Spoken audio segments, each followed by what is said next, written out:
രാജസ്ഥാനിലെ അംബർ കൊട്ടാരത്തിന്റെ പടിപ്പുരയുടെ മുകളിൽ നിൽക്കുകയാണ് ഞാൻ. നടുമുറ്റത്തിന്റെ കിഴക്കേ കവാടം കടന്ന് വിനോദസഞ്ചാരികളെ പുറത്തേറ്റിയ ആനകളുടെ ഘോഷയാത്ര വരുന്നു. രാവിലെ 8 മണിക്ക് തുടങ്ങുന്ന പരിപാടിയാണിത്. കോട്ടക്കുന്നിന്റെ താഴ്വാരത്ത് ബസ്സുകളിലെത്തുന്ന സഞ്ചാരികൾ ആനപ്പുറത്ത് കയറിയാണ് കൊട്ടാരത്തിലേക്ക് എത്തുന്നത്. അവർക്ക് ഈ യാത്ര ഒരു ആഘോഷമാണ്. പടിപ്പുര മാളികയിലെ വാദ്യപ്പുരയിൽ കലാകാരന്മാർ എനിക്ക് വേണ്ടി എന്നോണം വാദ്യഘോഷം തുടരുകയാണ്. കുറച്ചുനേരം കൂടി ഞാൻ ഇത് കണ്ടു നിൽക്കുകയാണ്. വലിയ തമ്പേറും പ്രത്യേക രീതിയിലുള്ള കുഴലുമാണ് വാദ്യങ്ങൾ. നാഗഫാനി എന്ന സംഗീത ഉപകരണമാണ് ഇത്. നൗബത് ഖാന എന്നും നഗർ ഖാന എന്നുമൊക്കെയാണ് ഈ രാജകീയ വാദ്യപ്പുര അറിയപ്പെടുന്നത്. BC 300കളിൽ അലക്സാണ്ടർ ദ ഗ്രേറ്റിന്റെ കാലം മുതൽ തന്നെ രാജകൊട്ടാരത്തോടനുബന്ധിച്ച് വാദ്യങ്ങളുടെ ഒരു മാളിക ഉണ്ടായിരുന്നെന്നാണ് ചരിത്രം. രാജവിളംബരം അറിയിക്കാനും ചില പ്രത്യേക കാര്യങ്ങളെക്കുറിച്ച് ജനത്തിന് സൂചന നൽകുന്നതിനുമെല്ലാമാണ് നൗബത് ഖാനയിലെ സംഗീതം ഉപയോഗപ്പെടുത്തിയിരുന്നത്. ഇന്ത്യയിൽ മുഗളന്മാർ പണിത എല്ലാ കോട്ടകളിലും ഒരു നൗബത് ഖാന കൂടി ഉണ്ടായിരുന്നു. ആ പാരമ്പര്യമാണ് രാജസ്ഥാനിലും മറ്റും രജപുത്രന്മാരും തുടർന്നത്. ഒരിക്കൽ കൂടി സംഗീതം അവസാനിച്ചു. മാളികയിൽ നിന്നും ഇടുങ്ങിയ കോണിപ്പടികളിലൂടെ താഴേക്കിറങ്ങണം. ടൂറിസ്റ്റുകളെ ഇവിടെയൊന്നും പ്രതീക്ഷിക്കുന്നില്ല. വാദ്യക്കാർക്ക് മാത്രമുള്ള പടവുകളാണ്. നൂറ്റാണ്ടുകളായി രാജകീയ വാദ്യമേളക്കാർ കയറിയിറങ്ങിക്കൊണ്ടിരുന്ന പടവുകൾ. ഇറങ്ങുമ്പോൾ ഇടയ്ക്ക് ചില കിളിവാതിലുകളുണ്ട്. അതിലെ നോക്കുമ്പോൾ അങ്ങു താഴെ ഞാൻ കയറി വന്ന റാമ്പ് കാണാം. മുറ്റത്തേക്കിറങ്ങി. നേരത്തെ ഞാൻ നിന്ന വാദ്യക്കാരുടെ പൗലിനാണ് ഈ കാണുന്നത്. ഒരു ഫുട്ബോൾ ഗ്രൗണ്ടിനേക്കാൾ വിശാലമാണ് അംബർ കൊട്ടാരത്തിന്റെ നടുമുറ്റം. ഒരു കാലത്ത് രജപുത്ര സൈന്യം പരേഡുകൾ നടത്തിയിരുന്ന മുറ്റമാണിത്. അതിന് സാക്ഷ്യം വഹിക്കാൻ രാജാവും പടനായകനും ഇവിടുത്തെ കൊത്തളങ്ങളിൽ ഇരിക്കുകയും ചെയ്യുമായിരുന്നു. പ്രതിരോധ ആവശ്യത്തിനു വേണ്ടിയുള്ള ഒരു കോട്ട മാത്രമായിരുന്നില്ല അംബർ ഫോർട്ട്. രാജകുടുംബത്തിന്റെ വാസസ്ഥാനം എന്ന നിലയിലും ഇതിന് അതീവ പ്രാധാന്യമുണ്ടായിരുന്നു. സൺഗേറ്റ് എന്നറിയപ്പെടുന്ന കിഴക്കേ കവാടത്തിനു മുന്നിലാണ് ഇപ്പോൾ ഞാൻ നിൽക്കുന്നത്. രാജകുടുംബാംഗങ്ങൾക്കും വിശിഷ്ടാതിഥികൾക്കും മാത്രമാണ് ഇതുവഴി പ്രവേശനമുണ്ടായിരുന്നത്. ചുവന്ന മേൽപ്പെട്ട് ചാർത്തിയ ആനയുടെ പുറത്തെ അമ്പാരിയിൽ ഇരുന്നുകൊണ്ട് രാജകീയമായ ഒരു എഴുന്നള്ളത്ത്. ചരിത്രമുറങ്ങുന്ന ഒരു കൊട്ടാരത്തിലേക്ക് ആനപ്പുറത്തേറിയുള്ള ഇത്തരമൊരു യാത്ര ലോകത്ത് തന്നെ അപൂർവ അനുഭവമാണല്ലോ. ഇന്ത്യൻ രാജപാരമ്പര്യവും ഇവിടുത്തെ കൊട്ടാരങ്ങളുടെ രീതികളുമൊക്കെ ജപ്പാൻ മുതൽ അമേരിക്ക വരെയുള്ള ടൂറിസ്റ്റുകൾ അറിയുന്നത് ജയ്പൂർ ഉൾപ്പെടെയുള്ള ഇത്തരം നഗരങ്ങളിലെ കൊട്ടാരങ്ങളിൽ എത്തുമ്പോഴാണ്.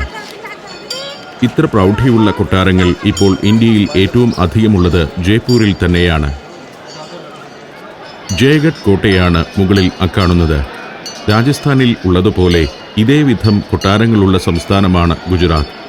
അവിടെയുള്ള ഇത്തരം ധാരാളം കൊട്ടാരങ്ങൾ ഞാൻ സന്ദർശിച്ചിട്ടുണ്ട്. പക്ഷേ അവിടെ ടൂറിസം തീരെ സജീവമല്ല. ഗുജറാത്തിലെ ഇതുപോലുള്ള പല കൊട്ടാരങ്ങളും കാട് പിടിച്ച് കിടക്കുകയാണ്. മദ്യം നിരോധിക്കപ്പെട്ടതാണ് ഗുജറാത്തിൽ ടൂറിസം വളരാതിരിക്കാനുള്ള ഒരു കാരണമെന്ന് പറയപ്പെടുന്നു. അതെന്തുതന്നെയാകട്ടെ, രാജസ്ഥാനിലെത്തുന്ന ടൂറിസ്റ്റുകളുടെ എണ്ണവുമായി താരതമ്യം ചെയ്യുമ്പോൾ വളരെ കുറച്ച് സഞ്ചാരികളെ ഗുജറാത്തിൽ ചെല്ലുന്നുള്ളൂ. ഇവിടെ ഒരു റാമ്പുണ്ട്. അതിലൂടെ കയറി ചെല്ലുന്നത് ഒരു ക്ഷേത്രത്തിലേക്കാണ്. റാമ്പിലൂടെ ഇങ്ങനെ നടക്കുമ്പോൾ മണിയടിയും മന്ത്രജപവുമൊക്കെ കേൾക്കുന്നുണ്ട്. ശീലാദേവി ക്ഷേത്രമാണവിടെ. ക്ഷേത്രത്തിലേക്ക് ക്യാമറ തിരിക്കരുതെന്ന് ഒരു പോലീസുകാരൻ എൻ്റെ പിറകെ വന്ന് പറഞ്ഞതിനാൽ അത് ചിത്രീകരിക്കാതെ അടുത്ത റാമ്പിലൂടെ നടത്തം തുടരുകയാണ്. ഇവിടെ ഒരേ തരത്തിലുള്ള 2 മണ്ഡപങ്ങൾ കാണാം. രാജാവ് താഴെ നടുമുറ്റത്ത് നടക്കുന്ന സൈനിക പരേഡ് കണ്ടിരുന്നത് ഞാനിപ്പോൾ കയറിയെത്തിയിരിക്കുന്ന ഈ മണ്ഡപത്തിലിരുന്നാണ്. വലതുവശത്തെ മണ്ഡപം സേനാനായകനുള്ളതായിരുന്നു. അവിടെ ഇരുന്ന് അദ്ദേഹം പരേഡ് നിയന്ത്രിക്കുകയും നിർദ്ദേശങ്ങൾ നൽകുകയും എല്ലാം ചെയ്തു. ആചാരപൂർവം ആളുകളെ സ്വീകരിച്ചിരുന്നതും പ്രധാനപ്പെട്ട ആഘോഷങ്ങൾ നടന്നിരുന്നതുമെല്ലാം ഈ മുറ്റത്ത് വെച്ച് തന്നെ. ഒരു മലയുടെ മുകൾ തട്ട് നിരപ്പാക്കിയാണ് ഈ മൈതാനവും കോട്ടയുമെല്ലാം നിർമ്മിച്ചിരിക്കുന്നതെന്നോർക്കണം.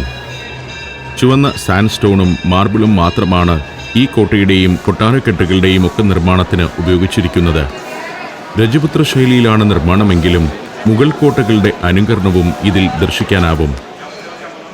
ഒരു റാമ്പ് കൂടി കയറി വലിയൊരു കവാടം കടന്നെത്തുന്നത് മറ്റൊരു മുറ്റത്തേക്കാണ്. ഈ മുറ്റത്തിനു ചുറ്റുമുണ്ട് വലിയ കൊട്ടാരക്കെട്ടുകൾ. ഗണേഷ് പോൾ എന്ന കവാടമാണ് ഇത്. അതിനപ്പുറമായിരുന്നു രാജാവിൻ്റെ വാസഗേഹങ്ങളും അന്തഃപുരങ്ങളുമെല്ലാം.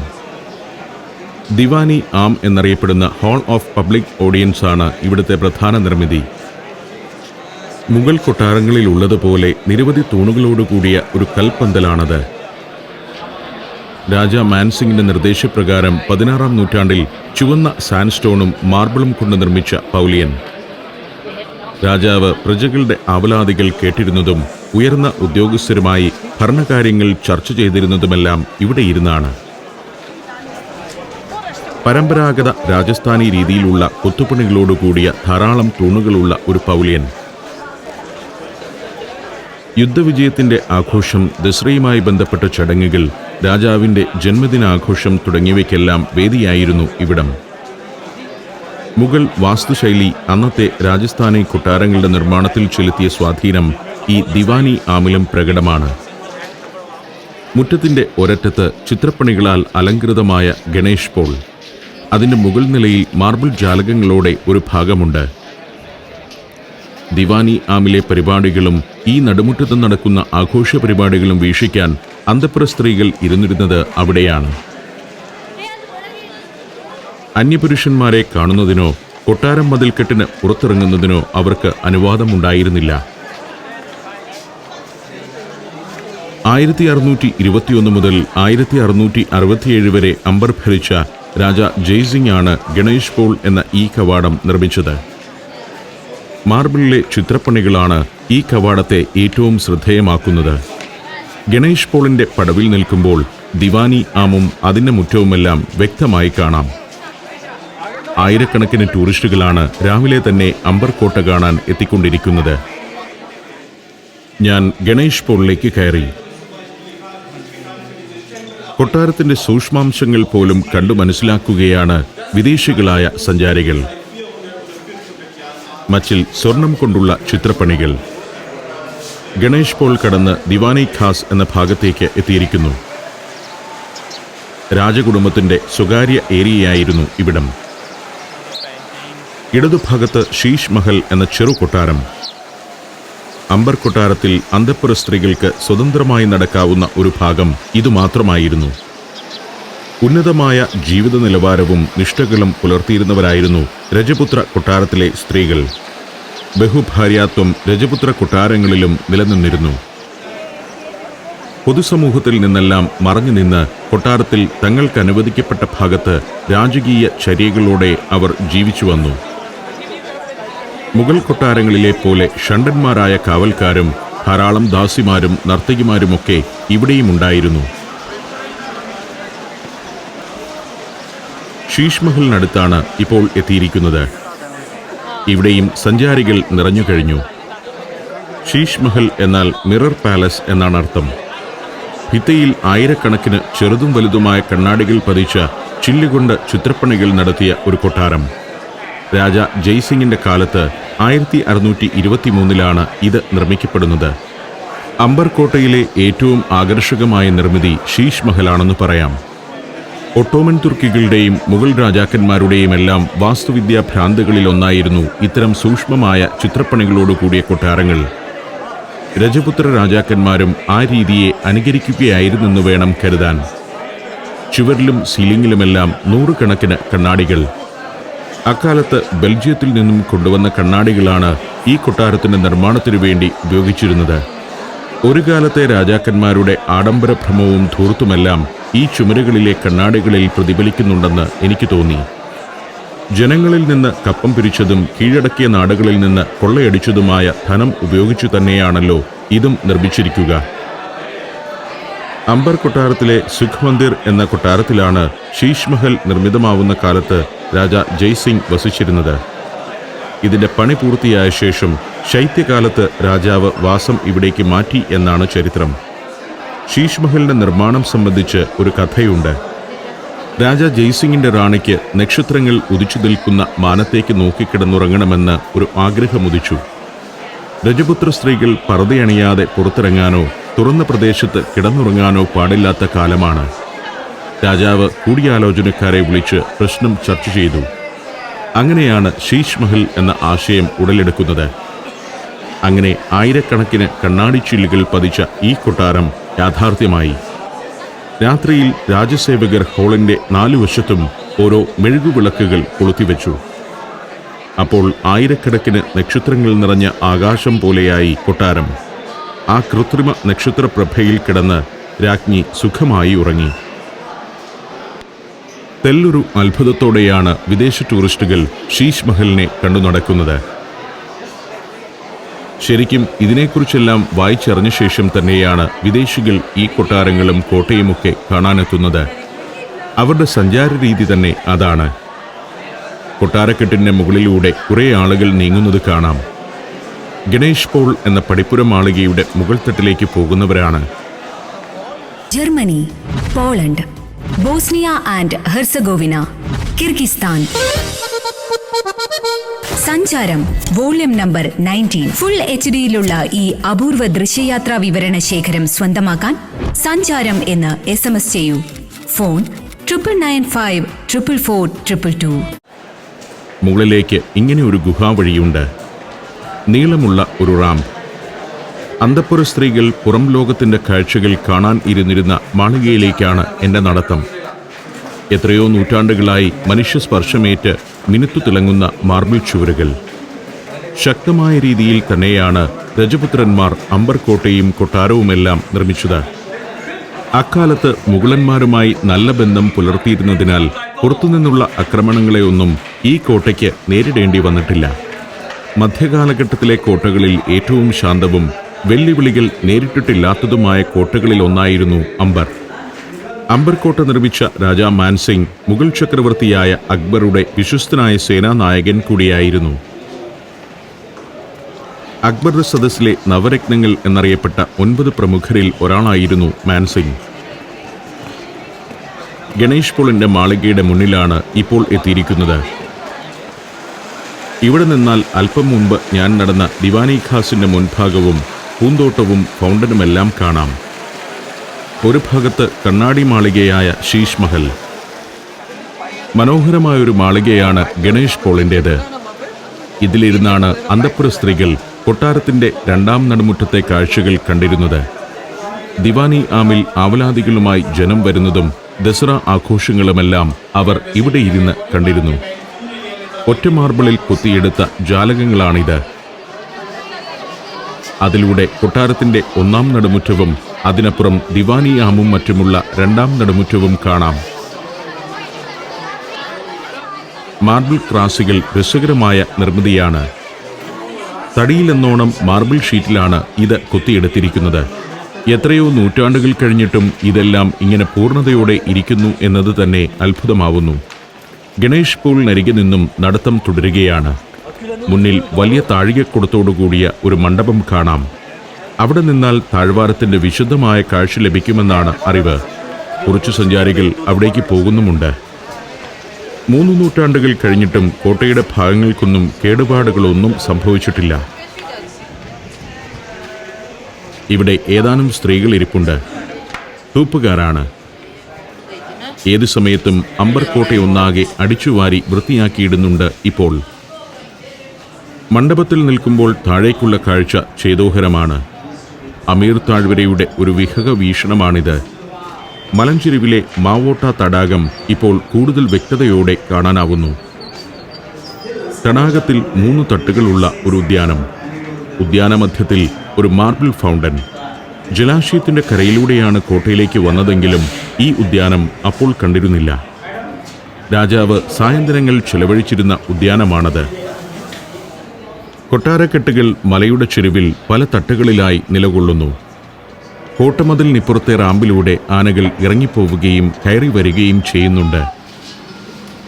കുന്നുകയറി വരുന്നവയുടെ പുറത്ത് 2 സഞ്ചാരികൾ വീതമുണ്ട്. നൂറ്റാണ്ടുകൾക്ക് മുൻപ് ഇങ്ങനെ തന്നെയായിരുന്നു കൊട്ടാരത്തിലേക്ക് രാജാവും സൈനിക മേധാവികളും അതിഥികളുമെല്ലാം വന്നിരുന്നത്. മലയടിവാരത്ത് അമീർ നഗരം. പുതിയ കാലത്തെ നഗരഭാഗങ്ങളാണ് മലകൾക്കിടയിൽ അക്കാണുന്നത്. അംബർകോട്ടയോടനുബന്ധിച്ച് ചെറിയൊരു പട്ടണം 3.5 നൂറ്റാണ്ട് മുൻപ് തന്നെ മലയടിവാരത്തുണ്ടായിരുന്നു. അന്നത്തെ കുറെ കെട്ടിടങ്ങളൊക്കെ ഇപ്പോഴും അവിടെ അവശേഷിക്കുന്നുണ്ട്. മണ്ഡപത്തിൽ നിന്ന് എല്ലാവരും താഴ്വാരത്തിൻ്റെ ഫോട്ടോകൾ എടുക്കുന്നുണ്ട്. കൊട്ടാരത്തിൻ്റെ കാഴ്ചകൾ ഇനിയുമുണ്ട്. മുകൾ തട്ടിലൂടെ മറ്റു ചില ദൃശ്യങ്ങളിലേക്ക് നടക്കുകയാണ് ഞാൻ. അങ്ങ് മലമുകളിൽ ജയ്ഗഡ് കോട്ട, ഇങ്ങു താഴെ കൊട്ടാരക്കെട്ടിൻ്റെ ഭാഗങ്ങളായ ശീഷ് മഹലും ഉദ്യാനങ്ങളും. ഒരു ദിവസം മുഴുവൻ കണ്ടാലും തീരാത്ത കാഴ്ചകളാണ് അംബർകോട്ടയിലും പരിസരത്തുമുള്ളത്. ക്യാമറയിൽ പകർത്തിയെടുക്കാൻ ദൃശ്യങ്ങൾ ഏറെയുണ്ട്. ഇറങ്ങിയെത്തിയത് സുഖ് മന്ദിറിനടുത്തേക്കാണ്. അംബർ കൊട്ടാരത്തിൽ രാജാവ് വസിച്ചിരുന്ന മന്ദിരമാണ് സുഖ് മന്ദിർ. ദിവാനി ഖാസ് എന്നും ഇതറിയപ്പെടുന്നു. വലിയ 2 മുറികളും ഉദ്യാനത്തിലേക്ക് നോട്ടം കിട്ടുന്ന ഒരു വരാന്തയുമുള്ള ഒരു മന്ദിരം. വേനൽക്കാലത്താണ് രാജാവ് സുഖ് മന്ദിർ ഉപയോഗിച്ചിരുന്നത്. വെളുത്ത മാർബിൾ കൊണ്ടാണ് നിർമ്മാണം. എപ്പോഴും സുഖശീതളമായ ഒരന്തരീക്ഷം നിലനിർത്താനുള്ള സംവിധാനം സുഖ് മന്ദിറിൽ ഉണ്ടായിരുന്നു. മുഗൾ കൊട്ടാരങ്ങളുടെ വാസ്തുശില്പികളാണ് സുഖ് മന്ദിർ പണിതതെന്നാണ് ചരിത്രം. പ്രത്യേകതരം കുമ്മായക്കൂട്ടുകൾ ഉപയോഗിച്ച് പ്ലാസ്റ്റർ ചെയ്തതാണ് കെട്ടിടം. മുഗൾ രാജാക്കന്മാരെ പോലെ ഹറംകളിൽ 100 കണക്കിന് ഭാര്യമാരെ പാർപ്പിച്ചിരുന്നില്ലെങ്കിലും രജപുത്ര രാജാക്കന്മാരും ബഹുഭാര്യാ സമ്പ്രദായം പിന്തുടർന്നവരാണ്. അതിൽ ഒരാൾ മഹാറാണിയും മറ്റുള്ളവർ റാണിമാരുമായിരുന്നു.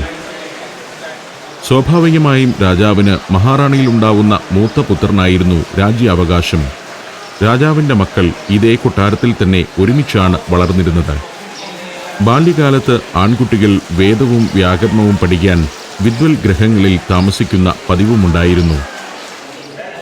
മറ്റൊരു ഇടുങ്ങിയ റാമ്പിലൂടെ ഞാൻ കൊട്ടാരത്തിൻ്റെ മറ്റൊരു ഭാഗത്തേക്ക് നടക്കുകയാണ്. കൊട്ടാരത്തിൽ ഇങ്ങനെ ഒട്ടേറെ ഇടനാഴികളും റാമ്പുകളും ഒക്കെയുണ്ട്. 3.5 നൂറ്റാണ്ട് മുൻപത്തെ നിർമ്മിതികളാണ്. കൊട്ടാരത്തിൻ്റെ പ്രധാന ഭാഗങ്ങൾക്കെല്ലാം 3 നിലകളുണ്ട്. മാൻസിംഗ് പാലസ് എന്നറിയപ്പെടുന്ന കൊട്ടാരത്തിലേക്കാണ് ഇപ്പോൾ ഞാൻ നടന്നെത്തിയിരിക്കുന്നത്. പ്രധാന കൊട്ടാരത്തിൻ്റെ ഒരു ഭാഗം തന്നെയാണിത്. കൊട്ടാരക്കെട്ടിലെ ഏറ്റവും പഴക്കമുള്ള ഭാഗം. 1592 മഹാരാജ മാൻസിംഗ് പണിയിച്ച കൊട്ടാരക്കെട്ടാണിത്.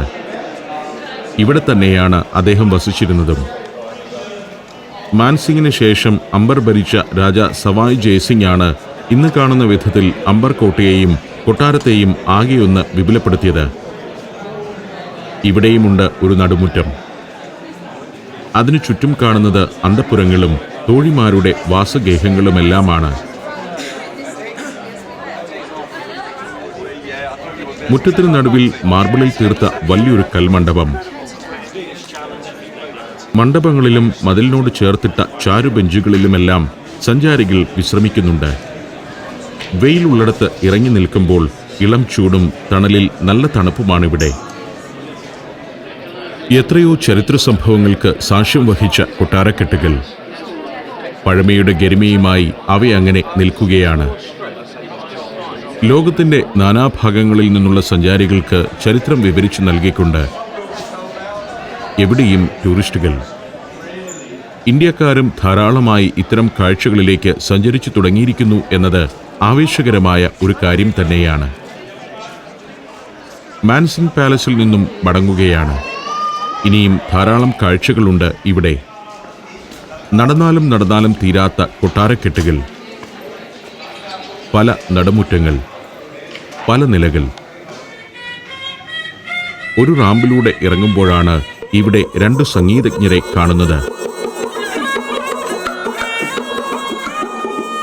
പുള്ളുവ വീണ പോലുള്ള ഒരു ഉപകരണം മീട്ടിക്കൊണ്ട് ഒരാൾ, മകുടിയുമായി മറ്റൊരാൾ. തനി രാജസ്ഥാനി പാരമ്പര്യവേഷം. കൂടയ്ക്കുള്ളിൽ പാമ്പുണ്ട്. പക്ഷേ എന്നെ ആകർഷിക്കുന്നത് ഈ സംഗീതമാണ്.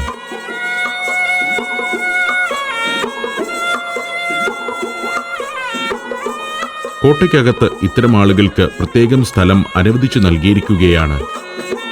കൊട്ടാരത്തിന്റെ കാഴ്ച പോലെ തന്നെ ടൂറിസ്റ്റുകളെ ആകർഷിക്കുന്നതാണ് ഈ സംഗീതവും പാമ്പുമെല്ലാം. കുറച്ചുനേരം ഞാൻ ഈ പരിപാടി കണ്ടുനിന്നു. മുന്നിലെ വിരിപ്പിൽ 100-ന്റെയും 50-ന്റെയും ഒക്കെ നോട്ടുകൾ വീണിട്ടുണ്ട്.